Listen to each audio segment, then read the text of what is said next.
तो त्रिलोचन जी के यहां पर कोई सेवक नहीं आया, सेवक का रूप धारण करके श्री पंडरीनाथ भगवान पधारे, श्री विठ्ठल भगवान पधारे। नन्हे से बालक बन के आए, ऊंची धोती पहन के आए, सिर पर स्वाफा बंधा हुआ है, और त्रिलोचन जी के पास गए। त्रिलोचन जी ने कहा, कहो भैया कौन आए? नन्हे से बालक के रूप में। बालक ने कहा, आपके बाहर एक बोर्ड पर लिखा हुआ था सेवक की जरूरत है, साधु संतों की सेवा के लिए कोई सेवक चाहिए, तो हमने कहा हम कर देंगे सेवा। अच्छा बैठो। ठाकुर जी बैठ गए। त्रिलोचन जी बोले, नाम क्या है तुम्हारा? बोले, हमारा नाम अंतर्यामी। बोले, वाह बहुत बढ़िया नाम है, अंतर्यामी नाम। बोले, हाँ। माता पिता कहां रहते हैं? बोले, माता पिता का आता पता नहीं है हमारे। ठाकुर जी झूठ नहीं बोल रहे, सब सच बोल रहे हैं। अच्छा, कहां के रहने वाले? बोले, सब जगह रहता हूं मैं, कुछ दिन यहां रहूंगा, कुछ दिन कहीं रहूंगा, ऐसे ही भटकता रहता हूं, पूरी दुनिया में रहता हूं। बोले, अच्छा, यहां पे भैया कोई और काम नहीं है, साधु संतों की सेवा करनी पड़ेगी? ठाकुर जी बोले, वो तो मेरा जन्म जन्मों का काम है, वो तो मैं बचपन से करता आ रहा हूं। त्रिलोचन जी बोले, बचपन से करता आ रहा हूं, इसका मतलब कोई उम्र बहुत ज्यादा तो है नहीं तुम्हारी, अभी बचपन ही है। बोले, मतलब हमारे खानदान का यही काम है, हम साधु संतों की सेवा करते हैं। वो एक कथा आती है ना, एक बार यमुना जी में बाढ़ आई, तो यमुना जी के किनारे बिल में एक कुकर रहता था अपने सारे बच्चों के साथ।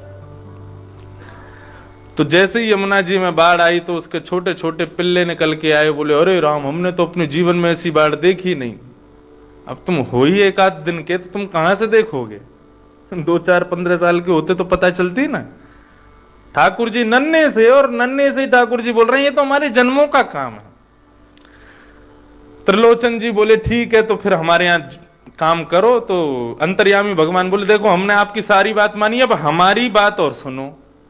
बोले, आपकी बात क्या है? बोले, हम जैसा कहोगे वैसी सेवा करेंगे, लेकिन सबको भोजन परोस तो देंगे, सबका भोजन बना तो देंगे, लेकिन हम जो खाएंगे वो आपको बनाना पड़ेगा। हम अपने हाथ का बना हुआ भोजन नहीं करते।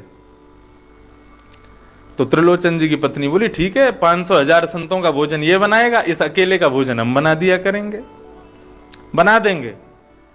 छोटा सा बालक है, 2-4 रोटी खाएगा, क्या दिक्कत है, हम बना देंगे। ठाकुर जी बोले, दूसरी बात यह है कि हम कितना भी भोजन करें, आप कभी ऐसा नहीं बोलना कि देखो कितना खा रहा है, कितना पेटू है। अगर आपने ऐसा बोल दिया कि भाई बहुत खाते हो, तो मैं घर छोड़ के चला जाऊंगा, उसी दिन जॉब छोड़ दूंगा। अंतर्यामी और उनकी पत्नी श्री त्रिलोचन जी और उनकी पत्नी बोली, हम ऐसा बोलेंगे ही क्यों? कभी नहीं बोलेंगे बेटा, अरे तुम यहीं पर रहो, बढ़िया सेवा करो संतों की। अब तो बोले, ठीक है। दूसरे दिन से महाराज ठाकुर जी सवेरे सवेरे तैयार हुए, कढ़ाई लेकर के सब्जी बनाना शुरू की। स्वयं काट रहे हैं, स्वयं बना रहे हैं, स्वयं छोंक लगा रहे हैं, स्वयं रोटी बना रहे हैं, बेल बाल के सब बिल्कुल तैयारी रखी। संतों की अब आना जाना थोड़ा कम हो गया था, क्योंकि भोजन इतना स्वाद से बनता नहीं था। आज 200 संत आए महाराज, ठाकुर जी बना रहे हैं, ठाकुर जी खिला रहे हैं, ठाकुर जी परोस रहे हैं। संतों ने कहा, भैया बड़ी सुंदर सब्जी, बड़ी सुंदर रोटी, ऐसी पतली पतली रोटी, इतनी स्वादिष्ट खीर। अरे भाई त्रिलोचन जी क्या हो गया, इतना बढ़िया स्वाद भोजन कब से बनने लगा? बोले, अरे नया नया सेवक आया है, बहुत बढ़िया भोजन बनाता है। आप जो बाकी के आपके मित्र संत हैं सबको लेके आओ कल से। अब तो दिन ब दिन वहां भीड़ बढ़ने लगी। अब तो ऐसी भीड़ हो गई कि महाराज लाइन लगती है, एक पंगत उठती है, दूसरी पंगत बैठती है, दूसरी उठती है, तीसरी बैठती है, और सबका भोजन अकेले ठाकुर जी अंतर्यामी बनाते हैं। इतनी द्रुत गति से काम करते हैं, एक समय में रोटी बन रही है, एक समय में सब्जी बन रही है, परोसाई भी कर रहे हैं, सब अकेले संभालते हैं। त्रिलोचन और उनकी पत्नी वयोवृद्ध हो गए, लेकिन बार बार पंडरीनाथ भगवान को प्रणाम करते हैं, हे प्रभु आपकी बड़ी कृपा जो ऐसा बढ़िया सेवक हमको दिया। लेकिन असली काम कब होता था? जब सबकी पंगत हो जाती थी, तब भगवान बैठते थे भोजन करने। तो महाराज नाप के 2 बिलांग तो रोटी पाते थे, और खूब बढ़िया आधी छोटी वाली कढ़ाई भर के सब्जी खाते थे। और भोजन आदि करने के बाद त्रिलोचन जी को एक कुर्सी पर बैठा के फिर उनकी मालिश करते थे, उनके पैरों की, हाथों की, सिर की, सब सेवा ठाकुर जी करते। वर्षों बीत गए, ठाकुर जी सेवा करते रहे। एक दिन उनकी पत्नी पड़ोस में कहीं बैठी थी, तो सब पड़ोसन सब इकट्ठी होकर बोली, अरे आजकल तो भैया तुम्हारे दिन ही बदल गए। त्रिलोचन जी जब गली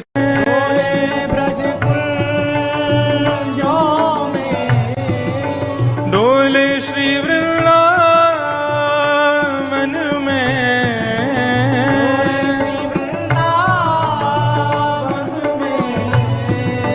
झूम के राधा रमन, पग टेढ़ी सिधरे, पग टेढ़ी सिधरे, ओ पग टेढ़ी सिधरे, पग टेढ़ी सिधरे।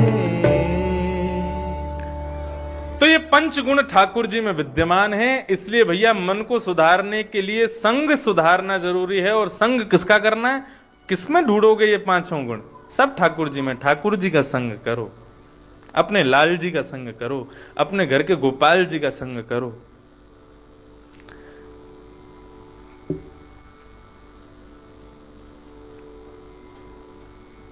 श्री रामसुखदास जी महाराज कहा करते हैं, अपने सुख दुख सब ठाकुर जी को कहो। घर में कब आते हो, कब जाते हो, घर में क्या हो रहा है, क्या नहीं हो रहा, सब ठाकुर जी से कहो। यही भक्ति का रूप बन जाएगा। फिर यही भक्ति है।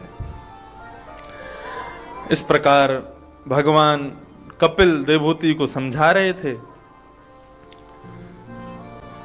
और आगे देवहूति ने प्रश्न किया, ठाकुर जी मैं समझ गई मन को कैसे सुधारना, अब मैं दर्शन की विधि पूछना चाहती हूं।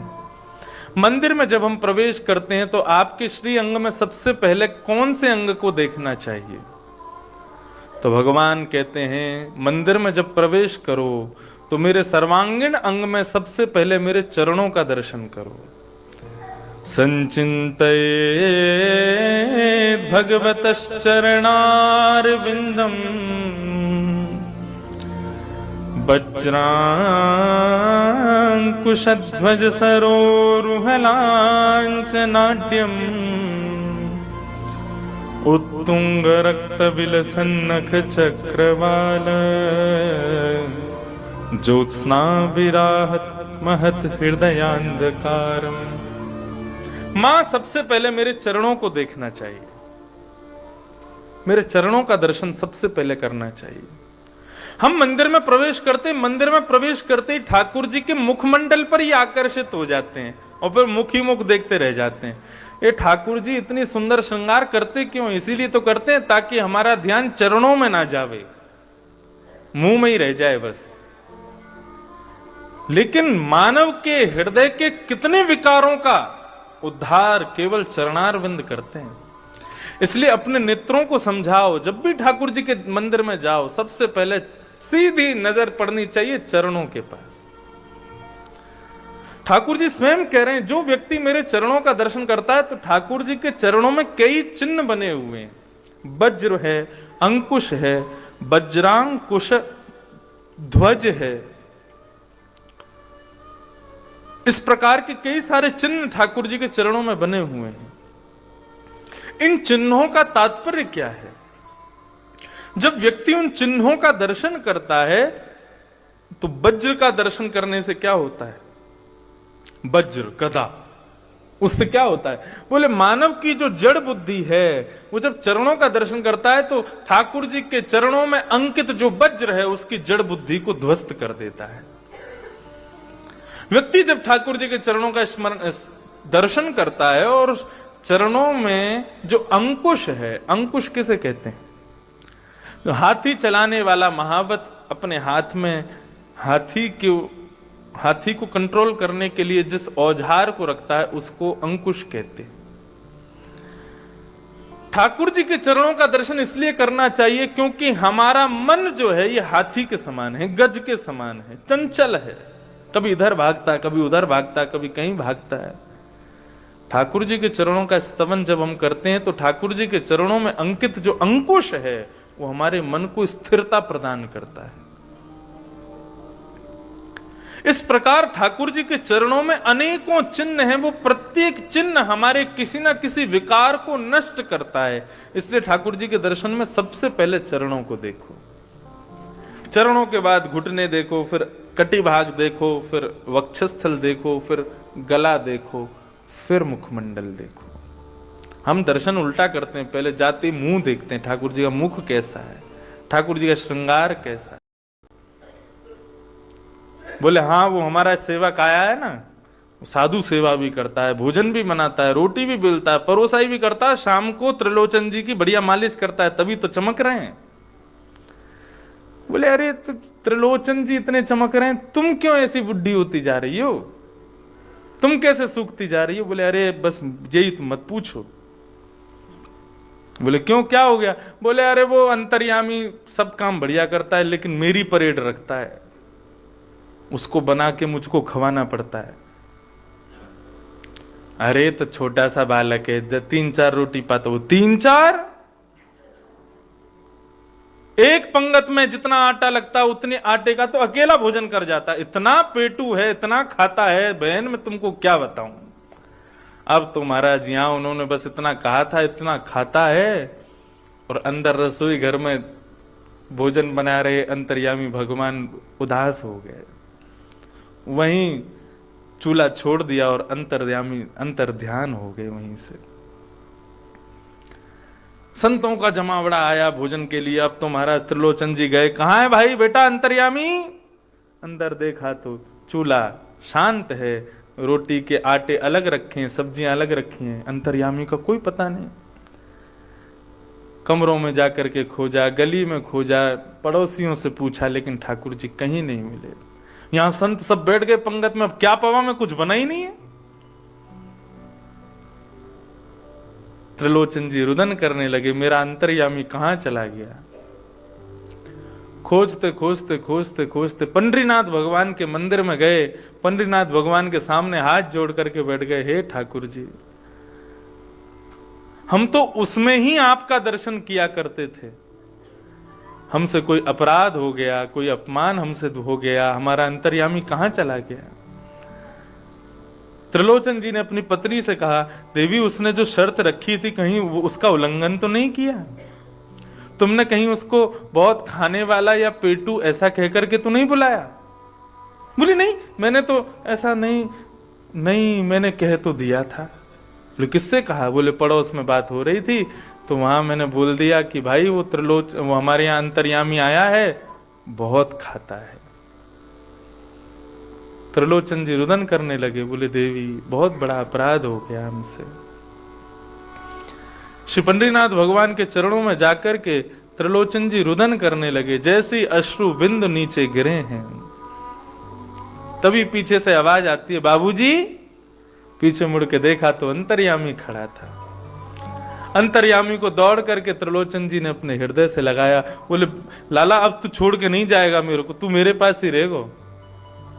बोले मैं आपके पास ही रहूंगा, लेकिन मुझको पहले वचन दो कि कभी कभी कहोगे नहीं कि बहुत पेटू है। बोले कभी नहीं कहेंगे, लेकिन तू हमको छोड़ के मत जा।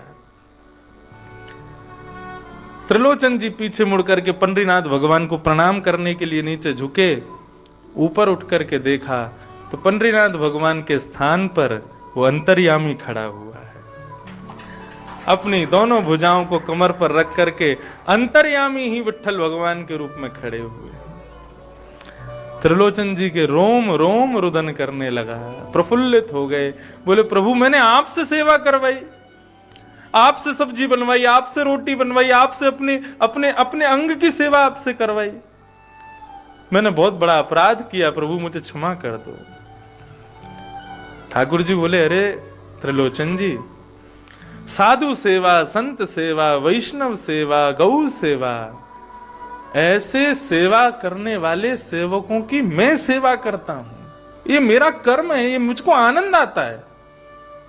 नमो ब्रह्मण्य देवाय गौ ब्राह्मण हिताय च जगद्धिताय कृष्णाय गोविंदाय नमो नमः। ये तो मेरा काम है, आप इसके लिए इतने उदास मत हो।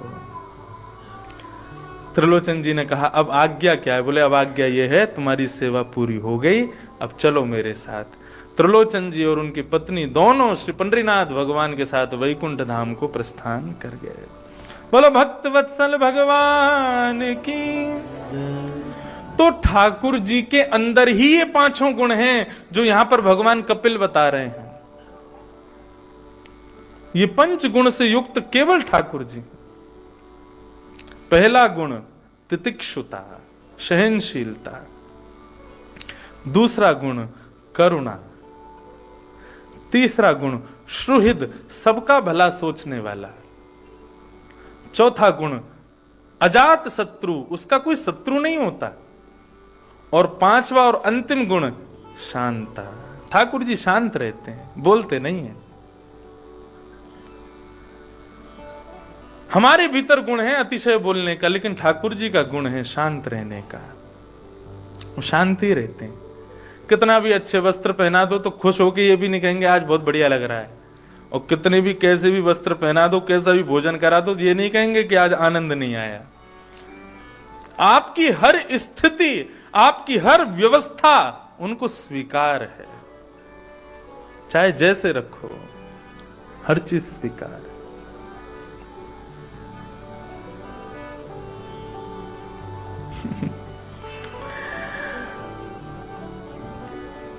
मुस्कुराते हैं तो जी उठते हैं मरने वाले, मुस्कुराते हैं तो जी उठते हैं मरने वाले। मुस्कुराहट ही तेरी, मुस्कुराहट ही तेरी करती है जी के मरण। पग टेढ़ी सिधरे वापे मोती लटकन, पग टेढ़ी सिधरे वापे मोती लटकन। डोले ब्रज कुंजों में, डोले ब्रज कुंजों में, डोले श्री वृंदावन में, श्री वृंदावन में झूम के राधा रमन। पग टेढ़ी सिधर